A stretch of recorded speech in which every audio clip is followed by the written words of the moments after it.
Alors bonjour, on va commencer dans quelques secondes notre prochaine session.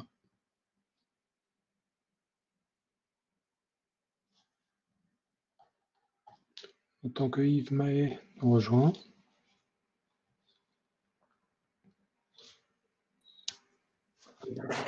Donc la petite surprise, c'est que ça a coupé automatiquement ma caméra, mon micro, donc il a fallu que je pense à la remettre. Je vais partager la présentation. Voilà. Bonjour à toutes et à tous. Merci d'être là en cette fin d'après-midi. Donc, on va parler design thinking et puis rédaction de cahier des charges informatiques en mode consulting. Et je vais faire un petit retour d'expérience là-dessus.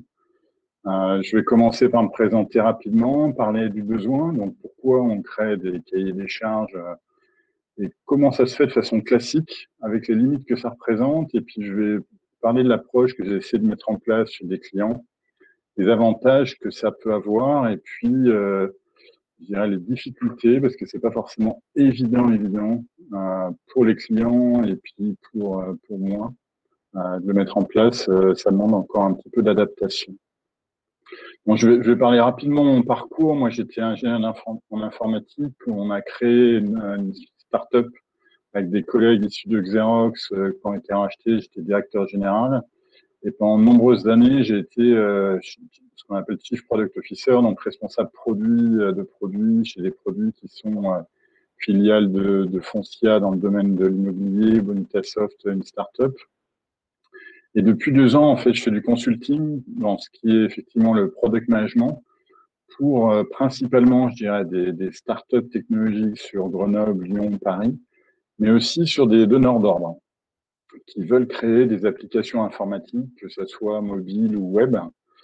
Et c'est dans ce cadre-là dont on va parler. Donc, en gros, ce que je fais pour mes clients, c'est que je vais les aider sur tout ce qui est produits logiciels, produits applicatifs digital. Soit la stratégie, segmentation, soit la création, effectivement, l'idéation et la conception. Quand je dis conception, c'est vraiment au sens, je dirais, fonctionnel, la définition du périmètre fonctionnel. Et puis, je veux aussi aider mes clients sur les parties plus aval qui sont pouvoir vendre le produit à travers de la notoriété, de la prospection et de l'adoption. Donc là, il y a un certain nombre de clients, en fait, quand ils veulent réaliser un développement, ils vont le faire en 2 temps.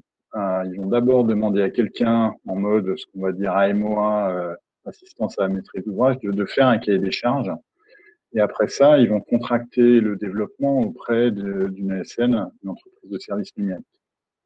Donc globalement, ça doit être service de base contractuel. Ce cahier des charges doit donner une bonne idée du périmètre fonctionnel et il doit permettre à l'ESN de chiffrer le développement. Donc, pourquoi c'est pas un contrat agile? Ben, les clients que je connais qui font ça, souvent, ils sont pas vraiment au niveau de maturité pour aller vers l'agilité. Ils connaissent pas forcément. Ce sont des clients, je dirais, qui vont pas forcément contracter souvent des développements informatiques, qui n'ont pas forcément la culture en interne de l'agilité. Donc, ils font dans cette approche, je dirais, un peu traditionnelle, classique. Et donc, moi qui ai fait, je dirais, du product management pendant des années chez des éditeurs où on était dans un mode design thinking, co-construction et tout ça, j'ai été quand même très surpris de voir que pour la construction des cahiers des charges, ça se passait de façon très, je dirais, old school, traditionnelle, sans méchanceté, mais un petit peu, je dirais, à l'ancienne, où on a un consultant tel que moi qui va le faire de façon très classique en interrogeant 2, 3 experts métiers pour comprendre le métier, puis il va se mettre à rédiger des pages et des pages et des pages de cahier des charges qu'il va faire valider à son client et le client il va tamponner. Et puis quand le client a tamponné, il va livrer et puis voilà, le travail est fini, on est content. Moi, j'avoue que j'ai toujours eu beaucoup de scepticisme sur ces approches-là. Plusieurs raisons fondamentales. La première raison, c'est on se repose sur quelques experts métiers Alors, quand je dis entre guillemets expert métier, c'est pas sur la partie expertise que je mets un petit bémol, c'est sur leur capacité à vraiment connaître dans le détail ce qui se passe sur le terrain. Moi, je crois fondamentalement qu'il y a que ceux qui sont sur le terrain qui savent ce qui se passe sur le terrain. Et dès qu'on n'est plus sur le terrain, ben, on oublie, on se fait des idées, on imagine que, et c'est pas la réalité. Donc moi, je pense que cette approche, elle prend pas en compte la réalité du terrain et c'est quand même un problème de fond. C'est-à-dire qu'on va concevoir un système pour des gens, des utilisateurs, où globalement, les utilisateurs sont absolument pas impliqués. Et ça veut dire qu'en gros, on ne prend pas en compte les besoins des utilisateurs, on ne va pas prendre en compte leur ergonomie. Donc tout ça, c'est compliqué.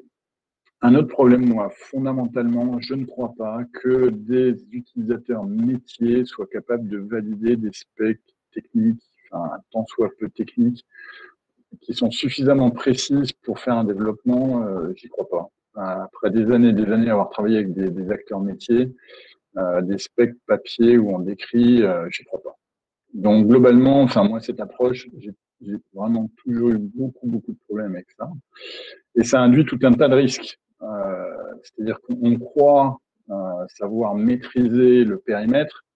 La réalité, c'est on sait bien, la dimension UX est extrêmement importante. Moi qui travaille beaucoup à base de maquettes, dès que je montre une maquette à un client, il va m'expliquer toutes les erreurs que j'ai faites.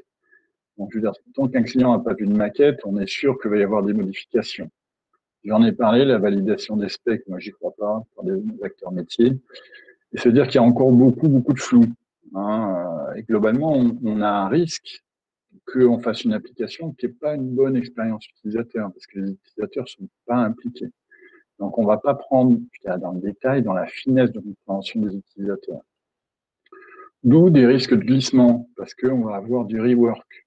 C'est-à-dire qu'on va avoir tout un tas d'itérations autour de la partie UI qui sont pas prises en compte dans le périmètre facilement par la personne qui va contracter après. D'où des risques importants de dépassement de budget. Donc moi je dirais, mon approche de product manager, ça a vraiment été deux choses. C'est vraiment concevoir le produit qui apporte le plus de valeur au client. Mais donc ça, c'est, je dirais, la partie fonctionnelle, enjeu métier. Et ça, c'est une face du travail. L'autre face, c'est vraiment de concevoir la meilleure expérience utilisateur possible. Aujourd'hui, effectivement, moi, je suis plutôt product manager que designer, mais n'empêche que ça me semble absolument fondamental pour un produit de prendre en compte le besoin du client. Et pour ça, la meilleure approche pour ça, c'est de mon point de vue, après ça, on pourra discuter, c'est l'approche design thinking. Donc, comment ça se passe? C'est un travail qui est itératif, avec des retours, mais au cœur de ça, on fait la co-construction avec les utilisateurs, avec un certain nombre d'étapes. L'étape d'empathie, où on va essayer de comprendre, on va se mettre dans la tête du client, de l'utilisateur. L'étape de définition, on va essayer de définir l'objectif du produit. L'étape d'idéation, donc là, on va imaginer un certain nombre de solutions possibles en termes de fonctionnels et en termes ergonomiques. Et puis, on va faire un certain nombre de maquettes et de prototypes pour pouvoir tester avec les utilisateurs et s'assurer qu'on est dans la bonne cible. Donc moi, ce que j'ai fait avec un certain nombre de clients, c'est leur proposer cette démarche-là, avec des phases assez précises, je dirais avec des approches assez précises. Donc là, je suis rentré un peu dans le détail, mais on va pas forcément entrer dans tous les détails. En gros, la phase d'empathie, on fait quoi? On va sur le terrain et on va rencontrer les utilisateurs et on regarde comment ils travaillent.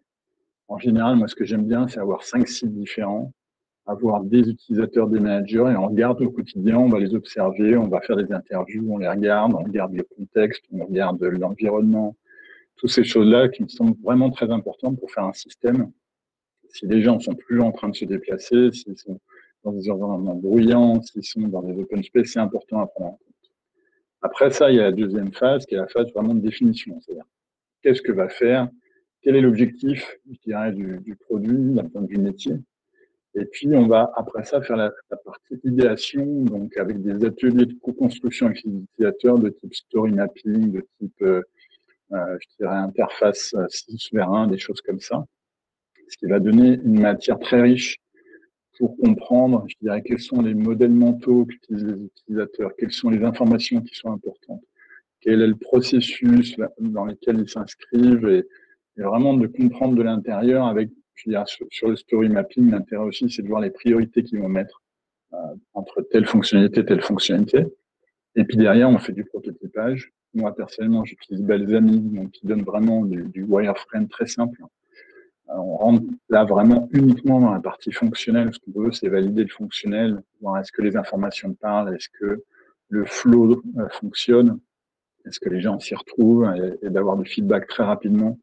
Avec des outils comme Balsamiq, on va pouvoir faire des itérations en quelques heures, on peut modifier très facilement la maquette.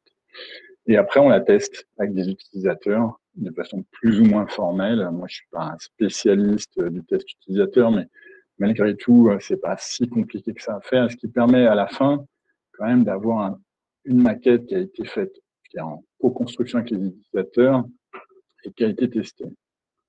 Donc, bon, un exemple de story mapping avec des utilisateurs et de construction d'interface. Là, je donne un autre exemple où c'est des utilisateurs qui vont dessiner eux-mêmes, je dirais, les 2-3 écrans qui les intéressent, qui leur semblent les plus pertinents. Donc, moi, je trouve ça vraiment beaucoup d'intérêt de faire cette approche design thinking. Fondamentalement, ce qu'on va faire, c'est qu'on prend en compte la réalité du terrain. On co-construit de façon incrémentale avec les utilisateurs. Et ça, enfin, de mon point de vue, ça change tout entre un produit qui est adapté ou un produit qui est totalement inadapté à des besoins utilisateurs. Et puis, il y a cette phase de validation de maquette. Donc, en fait, on va vraiment là avoir, je dirais, une vraie validation qui a du sens. Je veux dire, sur des maquettes, moi, j'ai toujours eu beaucoup de retours avec des utilisateurs extrêmement pertinents, contrairement avec des specs. Les gens arrivent à comprendre et à se projeter sur des maquettes, même s'ils voient bien que c'est pas le produit final, mais on a tout un tas de feedback. Pour le client, globalement, on va se retrouver avec tout un tas de choses intéressantes. C'est à la fin, on a quand même un périmètre fonctionnel qui est particulièrement précis, avec des maquettes ergonomiques qui ont été testées, qui ont été validées avant de contractualiser sur les développements. On va se retrouver vraiment avec une gestion de risque qui est beaucoup plus précise. Et vu qu'on a déjà quand même bien dégrossi toute la partie UI, qui est quand même très souvent, je dirais, on va faire du rework. Donc, on va se retrouver là avec un rework qui est beaucoup plus maîtrisé, même s'il y en a toujours, faut pas rêver, la maquette, c'est pas le produit final. Alors, je vois qu'il y a une question là sur, en fait, c'est Balsamiq, B-A-L-S-A-M-I-Q. C'est un produit qui permet très facilement de faire du wireframe. Moi, c'est le produit que j'utilise. Il y en a plein d'autres qui sont très bien aussi là-dessus, mais je dirais, il vaut mieux un produit que pas de produit, et vous pouvez le faire, il vaut mieux faire une maquette avec du papier, du crayon, que pas de maquette du tout, quoi. Donc, on a vraiment beaucoup de feedback avec ça. Alors, là, c'est la théorie, c'est-à-dire qu'on avait l'approche traditionnelle avec tout un tas de défauts, on vient avec une approche un petit peu plus moderne, avec du design thinking. La réalité du monde, c'est que ça se passe pas si facilement avec ses clients. Ça serait trop drôle, ça serait pas drôle. Alors, quel est le lien ou la différence avec l'approche UX design? Clairement, enfin, moi, ce que je fais, c'est du UX design de façon, je dirais, relativement modeste, à la fois sur la partie fonctionnelle et sur la partie ergonomique. Je suis pas moi-même un designer au sens propre, mais je suis un product manager qui a une bonne orientation UX. Donc, c'est très proche. Je veux dire, pour moi, c'est la même méthodologie. Je réponds à la question qui était affichée. Donc, c'est quoi les difficultés qu'on a quand on approche des clients sur cette partie construction de cahier des charges avec une approche un peu innovante, design thinking, qu'ils n'ont pas forcément l'habitude d'avoir. La première chose, c'est qu'il faut que les gens soient vraiment sensibles à cette notion d'expérience utilisateur. Moi, c'est vraiment quelque chose que je considère qui est au cœur de la construction d'un produit. C'est-à-dire qu'on peut difficilement concevoir un produit en faisant que du fonctionnel. Pour moi, il faut faire du fonctionnel et de l'interface utilisateur. Mais c'est pas forcément quelque chose que tous les clients ressentent. surtout ceux qui n'ont pas forcément, je dirais, une culture d'ergonomie. Donc, il s'est trouvé que sur un certain nombre de cas, j'étais en face de chefs de projet qui ont cette sensibilité-là. Donc, ça a bien accroché. C'est-à-dire que le discours qui est de dire il faut impliquer les utilisateurs au plus tôt, co-construire avec les utilisateurs, pour l'instant, c'est un discours qui marche pas dans tous les cas, mais qui marche quand même plutôt bien. Par contre, en avant-vente, on a une vraie difficulté sur le prix, parce qu'en fait, c'est une démarche qui coûte plus cher. Soyons clairs, si on compare purement la démarche classique avec la démarche design thinking, la démarche design thinking, je veux dire, quand on regarde juste cette partie du projet, elle va coûter plus cher. Mais en fait, c'est un peu un artifice. C'est-à-dire que si on regarde le coût global du projet, je suis fondamentalement persuadé que le coût global va être moins cher. C'est-à-dire que quelque part, on fait remonter le coût de la conception UX en amont sur la partie, je dirais, création du cahier des charges. Ce coût-là, on l'aura eu de toute façon en aval, avec les risques de changement, de rework. Dans mon discours, c'est de dire, oui, ça coûte un peu plus cher de le faire en amont, mais globalement, le prix global va être moins cher. C'est un discours qui fonctionne, plus ou moins, parce qu'à un moment donné, en fait, il s'agit de deux contrats séparés. Il y a un contrat d'AMOA qui est fait pour la rédaction du cahier des charges, et puis il y a un contrat qui va être fait sur la réalisation. Et ces deux contrats séparés, au moment où vous vous mettez en concurrence sur la partie contrat AMOA, là, vous êtes concurrence avec les autres prix, quoi. C'est-à-dire que les gens, ils sont moins chers. Donc moi, je me suis retrouvé souvent, effectivement, avec une pression sur les prix, où en gros, ils voulaient, oui, on veut du design thinking, mais pas plus cher que l'approche traditionnelle. Donc, ça a été, des négociations un peu compliquées par rapport à ça. Donc ça, c'est une vraie difficulté quand on se retrouve en face du client, parce que cette dimension prix reste quand même très importante, même si le client entend que le coût global sera réduit, que ses risques vont être réduits, que ci, que ça reste que frontalement, il a deux propales, et il y en a une qui est nettement moins chère que l'autre. On peut se retrouver avec des différences de 10 ou 20% en termes de coût, et c'est pas juste parce que j'ai un prix de journée plus cher. C'est parce que aller voir des utilisateurs, se déplacer sur le terrain, faire des ateliers de co-construction, tout ça, ça prend du temps. Et c'est pour moi, je veux dire, des incontournables de l'approche design thinking. Il faut vraiment avoir cette approche où on va aller sur le terrain et on fait de la co-construction, sinon ça vaut pas vraiment la peine.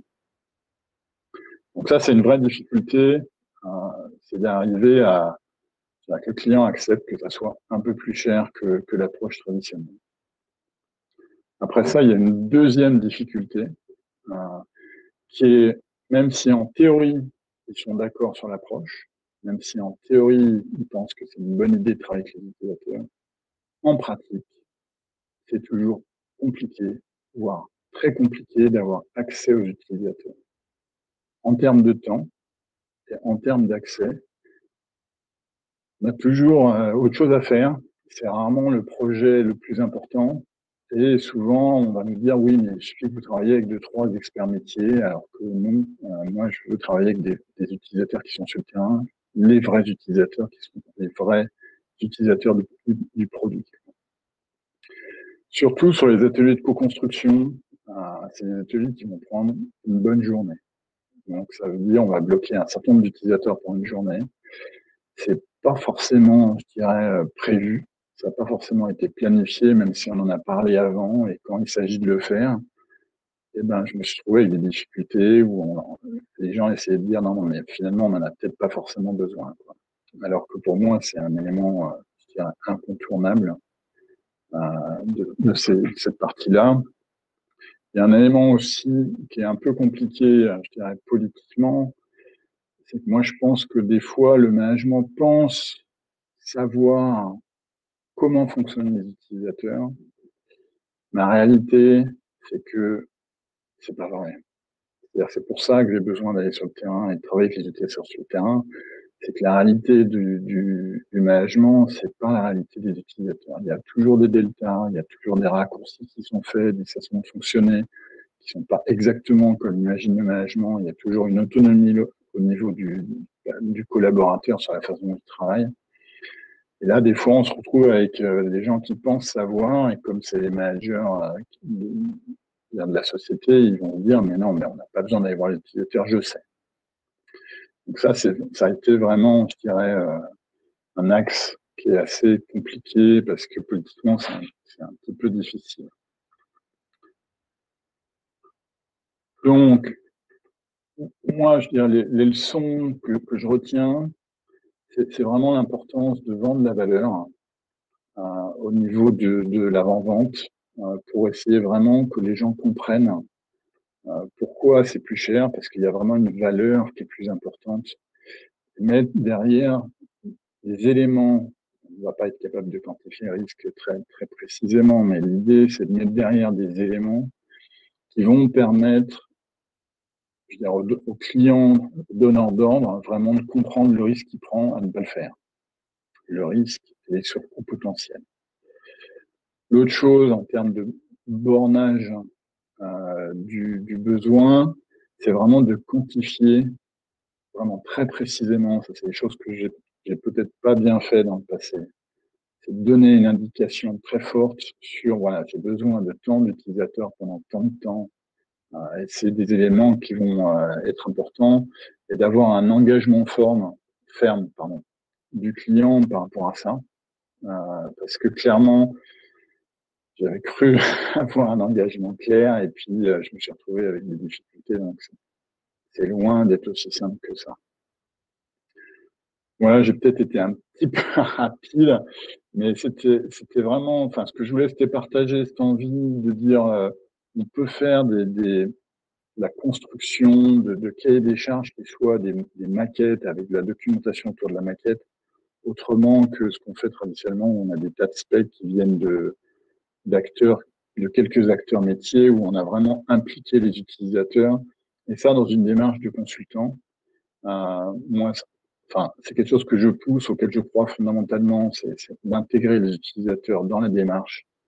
Je pense que ça fait toute la différence entre un produit qui est adapté ou pas adapté aux utilisateurs. Et dans les cas où on a effectivement de la contractualisation, c'est pas forcément évident de le faire, mais j'ai trouvé que c'était pas facile, mais que ça a vraiment apporté un vrai plus et les clients étaient satisfaits à la fin. Ils avaient une vraie maquette qu'ils pouvaient utiliser, qu'ils pouvaient partager, qui leur ont permis de contractualiser avec leur SN favorite. Voilà, on va passer aux questions. Alors, des outils de maquettage, écoutez, il y en a vraiment beaucoup. Des outils libres, comme ça, j'ai pas d'idée en tête sur des outils libres. Alors, comment passer d'utilisateur individuel à une proposition consensuelle? En fait, moi, mon objectif, c'est de travailler en co-construction par rapport à ça. C'est-à-dire, typiquement, on va faire un atelier de story mapping. C'est pas moi qui vais définir le consensus. En fait, le consensus, il va se faire au niveau du story mapping. Si vous connaissez l'approche story mapping, on va d'abord faire la frise temporelle avec les grandes étapes. Après, on va construire les besoins fonctionnels. Et puis, on prend la moitié, enfin, tous les post-it, on les descend, et on demande aux gens d'en garder que la moitié. Et c'est là où va se créer, je dirais, le consensus, où les gens vont discuter entre eux et vont construire ensemble, je dirais, quelle est leur vue commune du périmètre fonctionnel nécessaire et suffisant pour la première version.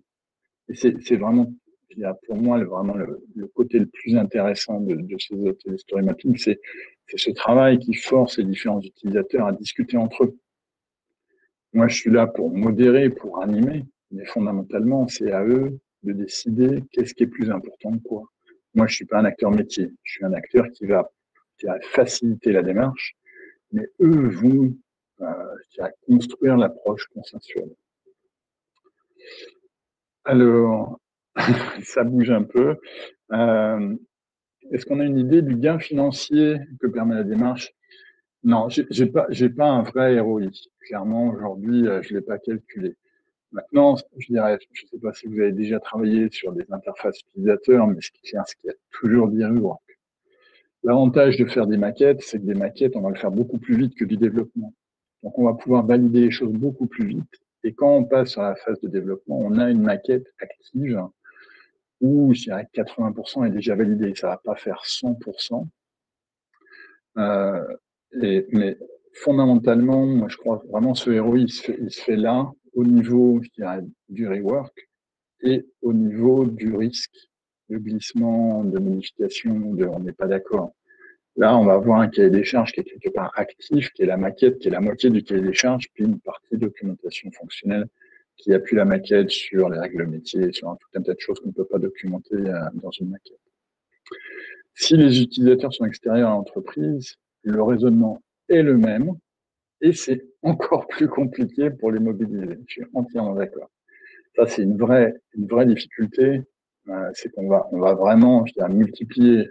Quand c'est les utilisateurs de l'entreprise, on a quand même un management. Et typiquement, j'ai travaillé avec des franchiseurs qui travaillaient avec des franchisés. Et donc, les utilisateurs, c'est les utilisateurs des franchisés. Ben là, c'était la franche galère, quoi. Parce qu'il faut les passer par le franchiseur pour contacter le franchisé qui contactait ses, enfin, on perd du temps et on perd de l'énergie. Donc là, c'est une vraie difficulté.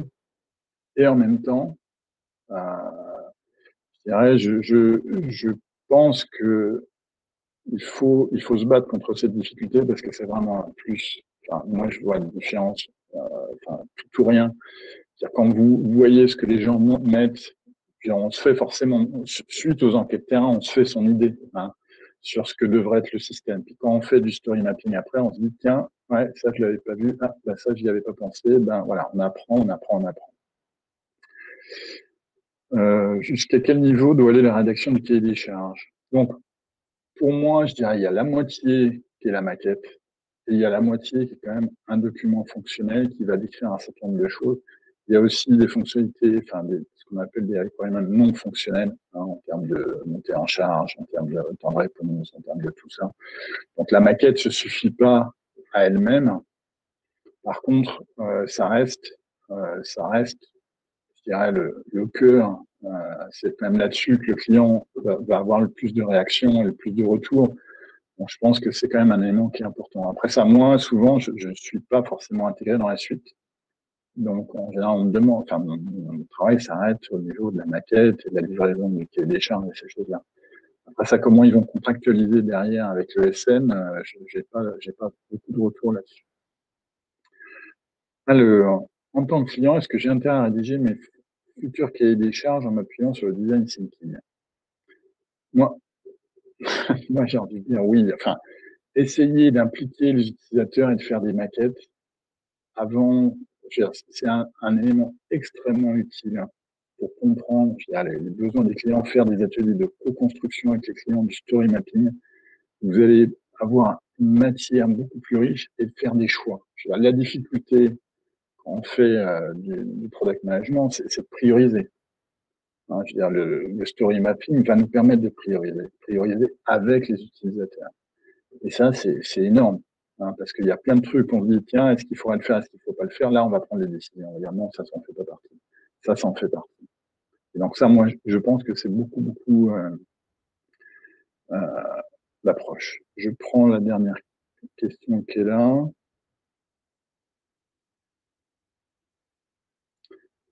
Alors, moi, je dis product backlog et maquette. C'est-à-dire qu'il y a vraiment les deux. C'est-à-dire que là c'est-à-dire quelque part, le cahier des charges, c'est une maquette, et donc c'est des maquettes qui sont actives. On peut cliquer, ça passe sur l'écran suivant. Ce qu'on va faire, c'est qu'en fait, ces maquettes sont représentatives des 4, 5, 6 scénarios les plus importants. Et donc, qui vont permettre de traverser ça. Et puis, à côté de ça, on a effectivement des fonctionnalités. Il y a des user stories, un backlog, des user stories non fonctionnelles, des choses comme ça, qui vont être, je dirais, pouvoir être améliorées. Mais en fait, le backlog, il va être issu du story mapping. C'est-à-dire que le résultat du story mapping, c'est un backlog en user story. Donc ça va être la moitié, et puis l'autre moitié, c'est la maquette. La maquette, pour moi, c'est une version dynamique du backlog qui peut être validé par l'utilisateur. Aujourd'hui, des utilisateurs, ils vont pas valider un backlog, c'est pas vrai. Ils vont avoir travaillé sur un atelier de story mapping, ils vont avoir leur vue sur les fonctionnalités, mais on ne peut pas leur donner un backlog avec des post-it en disant vous signez en bas puis c'est bon, quoi, ça suffira pas. Alors des exemples de story, user story non fonctionnels, en fait c'est tout ce qui est de l'ordre de, je dirais, des temps de réponse, de la fiabilité, toutes ces choses qu'on attend du système, mais qui sont pas des fonctionnalités. Hein. Monter en charge, voilà. C'est-à-dire que quand vous allez demander à un système, vous allez dire, moi, je veux que chaque interface, chaque action réponde en moins d'1 seconde, par exemple. Je veux dire, en termes de temps de réponse et des choses qu'on attend d'un système interactif. Vous voulez pouvoir avoir 500 personnes en parallèle le matin à 9 heures, si vous êtes dans une grande société, par exemple. Ça, c'est ce que j'appelle des user stories non fonctionnels. Je pense que j'ai fait le tour des questions. L'autre question?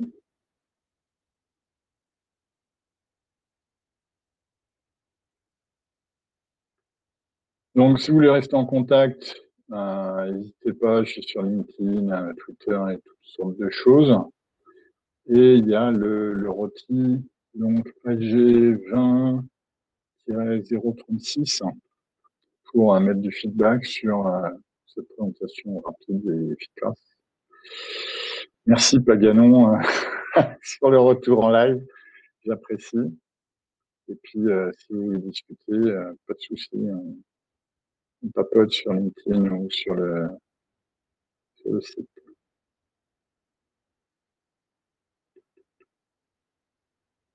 Alors, quels outils j'ai testé avant Balsamiq? En fait, moi, j'ai aussi utilisé PowerPoint, tout bêtement. Enfin, dès qu'on est capable de faire des dessins avec des carrés et des éléments, PowerPoint avec des copies d'écran. En fait.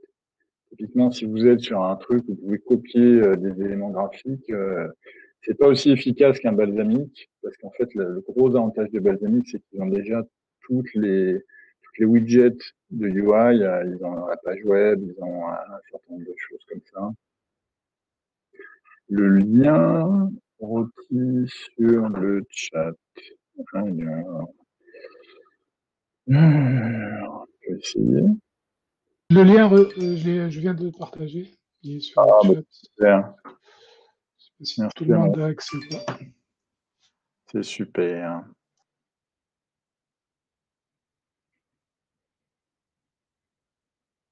D'autres questions?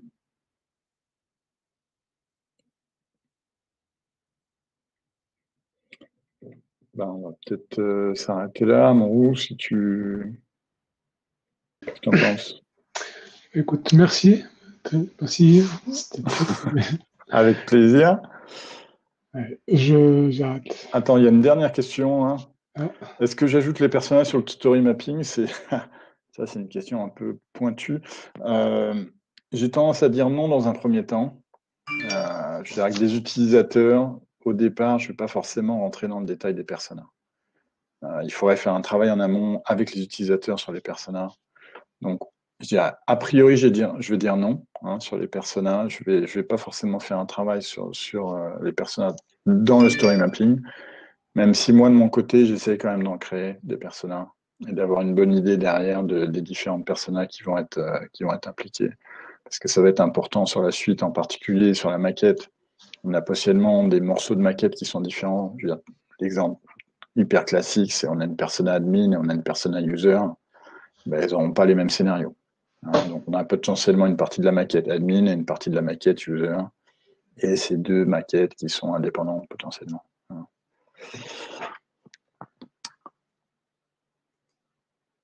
Voilà. Écoutez, merci beaucoup à tous. Merci à Amrou pour l'organisation et à toute l'équipe d'Agile Grenoble. Merci à toi, Yves. Et puis, on peut peut-être clore la session.